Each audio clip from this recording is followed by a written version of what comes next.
હું આવું. હા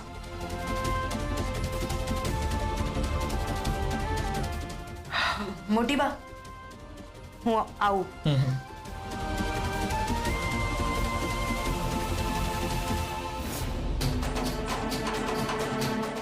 મારી માં ક્યાં છે ને એ માત્ર સરગમ દીદીને જ ખબર હોઈ શકે. મારે એમને પૂછવું જોઈએ. મારે આડકતરી રીતે તપાસ કરવી પડશે કે મારી માં ક્યાં છે.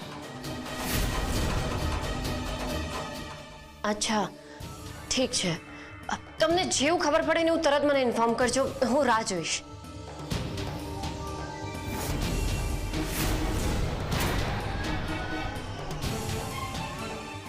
શું થયું? તારી મમ્મી શું? મારી માને શું? બોલો. કઈ નહીં. સાવકારના ત્યાં છે મારી માં. શું? શાહુકારને ત્યાં?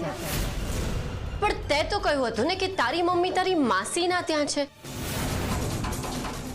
તો પછી તું કેમ આવું પૂછે છે? હા તો મારી માં તો મારા માસીના ત્યાં જ છે ને. મેં જ તો તમને કહ્યું હતું.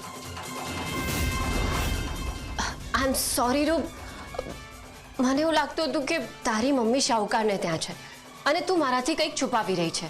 તે કહ્યું તો હતું પણ ખબર નહીં કેમ મને વિશ્વાસ નહોતો આવતો. મારું મન નહોતું માનતું. પણ હવે મને વિશ્વાસ આવી ગયો છે. એકચ્યુઅલી તારા લગ્ન હતા ને તો હું ઈચ્છતી હતી કે તારી મમ્મી અહીંયા આપણી સાથે હોય. એટલા માટે હું ત્યાં જોવા ગઈ હતી. તમે મને એકવાર પૂછ્યું હોત ને તો પણ મેં તમને કહી જ દીધું હોત. પણ વાત ભરોસાની છે જે તમે નહીં સમજી શકો. આઈ એમ સોરી. મને માફ કરી દે. પણ એ આવ્યા કેમ નહીં? એ આવવાના જ હતા અહીંયા મારા લગ્નમાં પણ એમની તબિયત બગડી ગઈ એટલે મેં જ માસીને કહ્યું કે એવી હાલતમાં એમને અહીંયા લઈને ના આવે. ઠીક છે. હું જઉં છું. સારું થયું વાત વાળી લીધી. નહીતર સરગમ દીદીને ખબર પડી ગઈ હોત તો સાવકાર મને ના છોડત.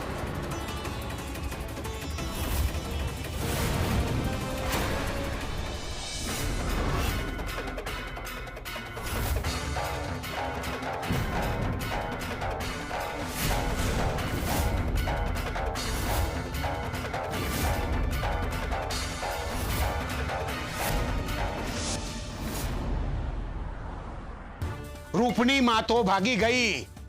હવે કરવાનું શું? કહ્યું હતું ને મેં ધ્યાન રાખવાનું. હવે હું બધી મારી માંગણીઓ કઈ રીતે પૂરી કરી શકીશ? ક્યાં છે રૂપની માં? શોધો. સાહેબ મને ખબર નથી એ ક્યાં છે અને કેવી રીતના ભાગી ગઈ એ જ મને ખબર ના પડી. સાવકાર તમે તો કહ્યું હતું ને કે મારી માનું ધ્યાન રાખશો. હવે આને શું જવાબ આપું? એમ કહીશ કે એની મમ્મી ભાગી ગઈ છે તો એ અહીંયા તાંડવ મચાવશે અને કંઈક ખોટું જ બોલવું પડશે. ઉભા ઉભા શું વિચારો છો? બોલો ક્યાં છે મારી માં? તારી માં તો ત્યાં કુંદન નિવાસમાં જ છે ને. સરગમ આવી હતી ને એને છોડાવીને લઈ ગઈ. સરગમ દીદી લઈ ગયા? એ કેવી રીતે શક્ય છે? મેં હમણાં જ સરગમ દીદી સાથે વાત કરી અને એમણે એવું કહ્યું કે એમને નથી ખબર મારી માં ક્યાં છે. અને એમણે મને એમ પણ કહ્યું કે એ અહીંયા આવ્યા ત્યારે મારી માં અહીંયા હતી જ નહીં. અરે અમારી નજર સામે તો સરગમ એને લઈ ગઈ છે. તમે ખોટું બોલો છો. બોલો મારી માં ક્યાં છે? આજે સવારે જ સરગમ દીદીએ મને કહ્યું કે મારી માં એમની પાસે નથી. ક્યાંક તમે ખોટું બોલો છો અથવા તો સરગમ દીદી. અરે હું શું કામ ખોટું બોલું? મને શું ફરક પડે કે હું તારી મમ્મી માટે ખોટું બોલું? અરે તારી મમ્મી તો મારા માટે સોનાનું ઈંડું આપતી મરઘી હતી અને એના કારણે જ તો તારી પાસે મારી બધી ઈચ્છાઓ હું પૂરી કરાવતો હતો. તું વિશ્વાસ કર અમારો. અમારી નજર સામે જ તારી મમ્મીને સરગમ આવીને લઈ ગઈ છે. શું કહું છું, સાચું કહું છું ને? હા સાચું છે સાહેબ, સાચું કે છે, સરગમ આવી હતી. હવે તને કઈ રીતે ભરોસો અપાવું? સાચે જ તારી મમ્મી એ નથી. એવું હોય તો તું સરગમને પૂછ.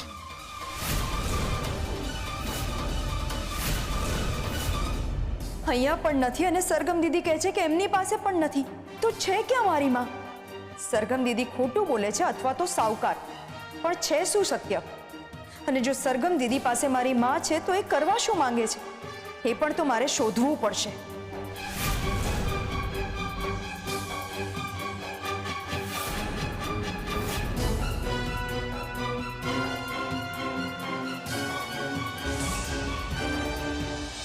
સાહેબ આ રૂપનીમાં સરગમ પાસે નથી તો પણ શું કામ ખોટું બોલ્યા? કોઈ માણસને કોઈ જગ્યાએ પહોંચવું હોય ને તો બહુ બધા રસ્તા છે. બસ, રિક્ષા, ટ્રેન, મોટરસાયકલ કે પછી વિમાન. પણ કોઈ માણસને બીજા માણસના મગજ સુધી પહોંચવું હોય ને તો એક જ રસ્તો છે. ખોટું બોલીને એનું દિલ પીગળાવવું. કેટલું સહેલું છે કોઈને આપણી વાતોમાં લાવવું એ. અને લાગણીશીલ માણસોને તો ભોળવવા સાવ સહેલા હોય છે. બસ 2-4 આંસુ ખરાવીને 2-3 ખોટી લાઈન બોલો એટલે માણસ આપણા કાબુમાં. આવું જ કર્યું છે મેં રૂપ સાથે. પણ એનાથી આપણને શું ફાયદો?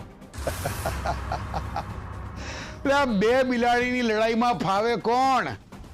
ભૂલી ગયો?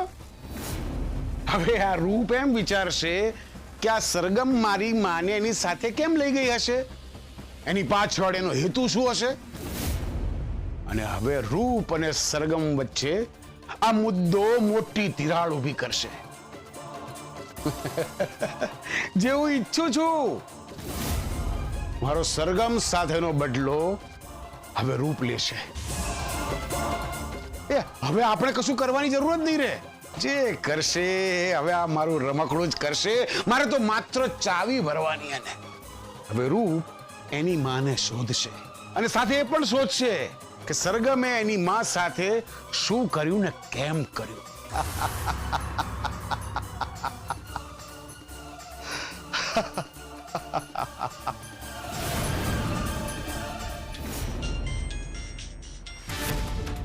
હલો, આ વખતે જવા દીધો છે તારા છોકરાને. એ કુંદર નિવાસના ગેટ પાસે છે. અત્યારે તો એને છોડી દીધો છે, પણ યાદ રાખજે હવે પછીથી એ ઝવેરી બનવાનો પ્રયત્ન ના કરે. તમે લોકો ઝવેરીઓ નથી, સમજ્યા? બાકી અત્યારે તો જીવતો છોડ્યો છે. બીજી વાર એ નહીં, એની લાશ જ મળશે.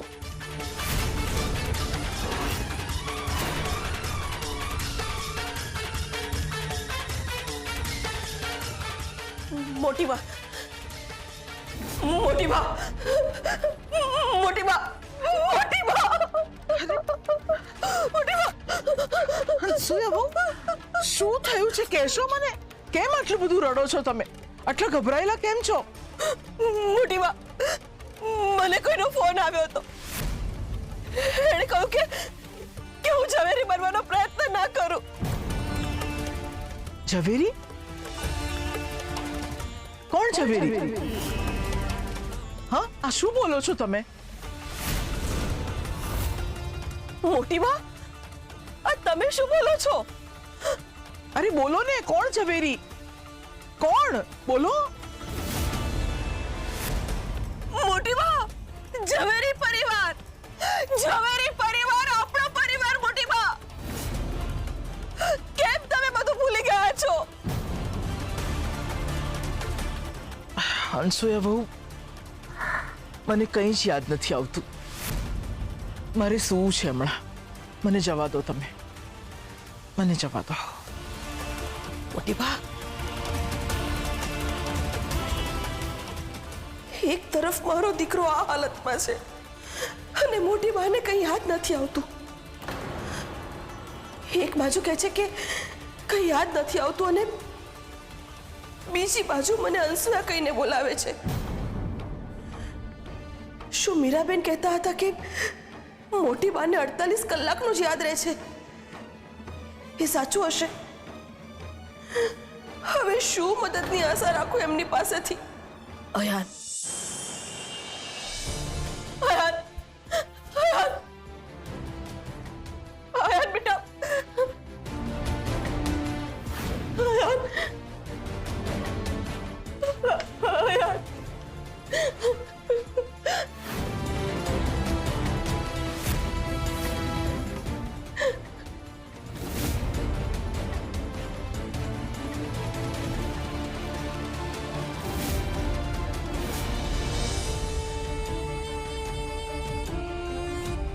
અયાન, અયાન, અયાન, અયાન, અયાન, અયાન, ખબર નહીં આને શું થઈ ગયું છે.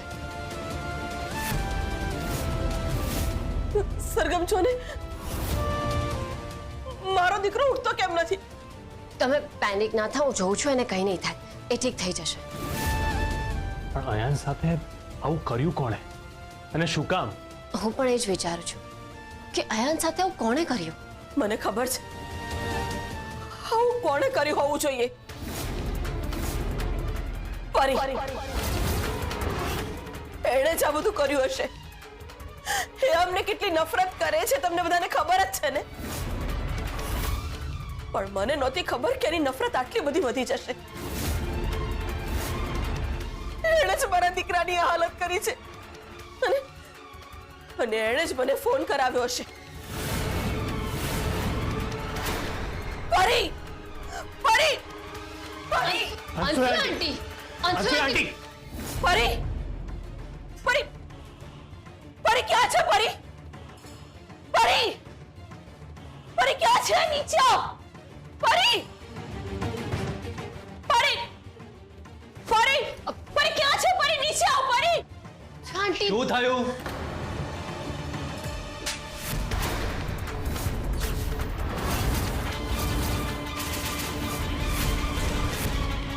આ શું તમારી આટલી હિંમત કે તમે પરીને લાફો માર્યો?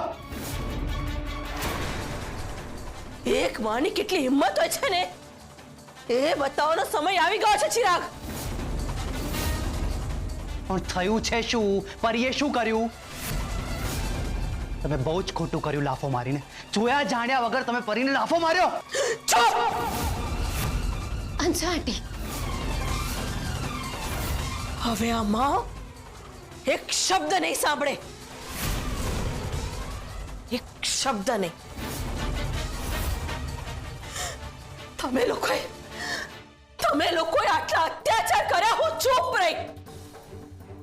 તમે મને વાતે વાતે નીચે પાડી, હું ચૂપ રહી. પણ આજે વાત મારા દીકરા સુધી પહોંચી ગઈ છે ને પોતાના દીકરા માટે હવે આ માં ચૂપ નહીં રહે. શું થયું અયાન સાથે? તમે લોકો શું કર્યું? હા, અયાન સાથે તમે આટલા નીચા પડી ગયા કે તમે તમારા દીકરાને મારવા પર આવી ગયા? અમે કશું નથી કર્યું. અમે શું કરવા અયાનને મારવા સુધી આવી જઈએ? તમે તમારી જીભ સંભાળીને બોલો. જીભ તું સંભાળ પરી. હવે પછી એક શબ્દ પણ નહીં બોલતી. તારા કારણે મારા દીકરાને ભર મંડપમાંથી ખેંચીને લઈ ગયા. તે અમારા પર ખોટા આરોપ લગાવ્યા. તારા કારણે અમારે જેલના સળિયા પાછળ રહેવું પડ્યું.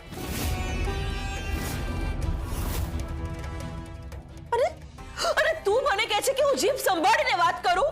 તમે વધુ બોલી રહ્યા છો અને તમે વધુ કરી ચૂક્યા છો. અંશુ આંટી, તમે હવે કોઈ વચ્ચે નહીં બોલે. કોઈ જ નહીં.